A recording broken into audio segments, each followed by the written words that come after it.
Zebrafish are an exciting and fairly upcoming model system for performing biomedical research in the life sciences. They have a lot of advantages going for them over existing mouse models.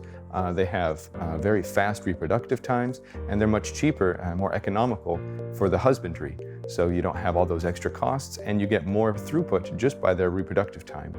They have about 70% sequence similarity to humans, which makes them genetically relevant, while also being amenable to genetic manipulation to introduce fluorescent proteins as a reporter mechanism.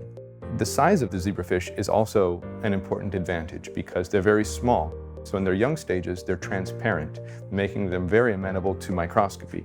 So even bright field imaging, you can see the fish itself, and you can see a lot of internal anatomy and biological function happening in a multi-organ system in a living animal to really study, pharmacokinetics, toxicity studies, genetic knockouts, all that like, plus the advantage of the fluorescence to give a high contrast readout that's very binary. While their transparency is an advantage and they can be imaged on many types of microscopes, getting them in the right orientation is a substantial challenge because depending on how they're oriented on their side, on their back, or on their belly, ventrally, you can see some of their internal anatomy better, or it can become obfuscated and unobservable, both in bright field and in fluorescence. So that's a major challenge that a lot of researchers are struggling with, is how to get the fish oriented in the way to see the anatomy that they're interested in with the highest fidelity.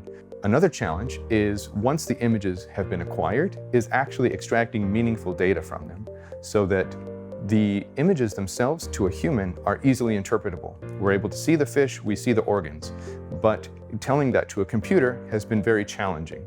So while performing the fluorescence analysis, the anatomy, while some people may disregard it, is highly relevant.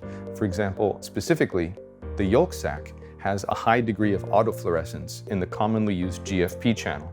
So if we're doing standard fluorescence analysis, the autofluorescence from the yolk sac can often be more powerful and brighter than the signal of interest to the researchers.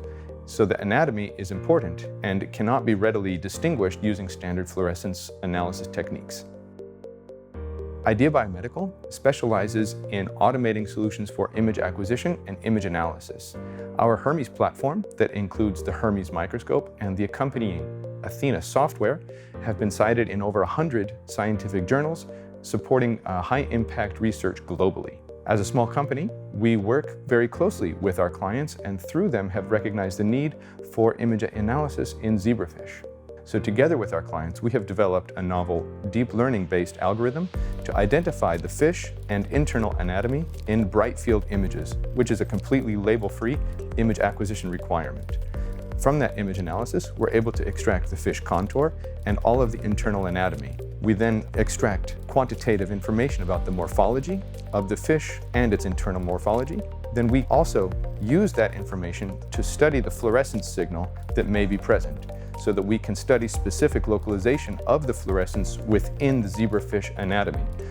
By this means, we're able to enable true high-content imaging in zebrafish for the first time.